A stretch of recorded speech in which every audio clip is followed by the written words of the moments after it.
بسم اللہ الرحمن الرحیم۔ سامعین ذی قدر، ذوالحج کا برکتوں والا مہینہ قریب تر ہے، اور اس مہینے کے پہلے جو 10 دن ہیں وہ بہت برکتوں والے ہیں۔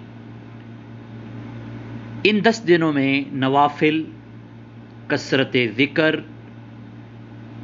درود پاک کا کثرت سے اہتمام کریں، اور خصوصاً یوم عرفہ یعنی 9 ذی الحجہ کو روزے کا اہتمام کریں۔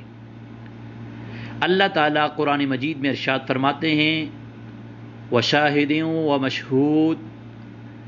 حضرت مولانا علامہ ادریس کاندھیلوی رحمہ اللہ تفسیر معارف القرآن میں ذکر فرماتے ہیں کہ مشہود سے مراد یوم عرفہ یعنی 9 ذی الحجہ ہے۔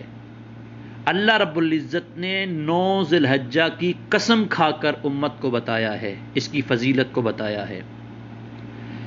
حضرت عائشہ صدیقہ رضی اللہ تعالی عنہا ارشاد فرماتی ہیں رسول اللہ صلی اللہ علیہ وسلم نے ارشاد فرمایا کوئی دن ایسا نہیں جس میں اللہ تعالی عرفہ کے دن سے زیادہ بندوں کو جہنم سے نجات دیتے ہوں۔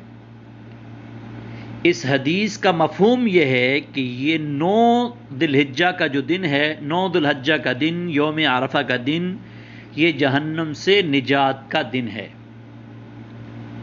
حضرت ابو قتادہ رضی اللہ تعالی عنہ نقل کرتے ہیں حضور صلی اللہ علیہ وسلم نے ارشاد فرمایا 9 ذی الحج کا روزہ رکھنا ایک سال کے گزشتہ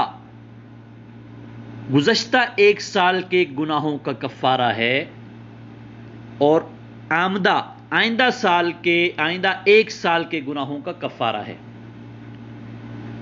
تو جو شخص یہ چاہتا ہو کہ اس کے گزرے ہوئے 1 سال کے تمام گناہ اللہ رب العزت معاف کر دیں، اور 1 سال جو آنے والا ہے اس کے گناہ اللہ رب العزت معاف فرما دیں، تو اس کے لیے ضروری ہے کہ وہ 9 ذی الحج یوم عرفہ کا روزہ رکھے۔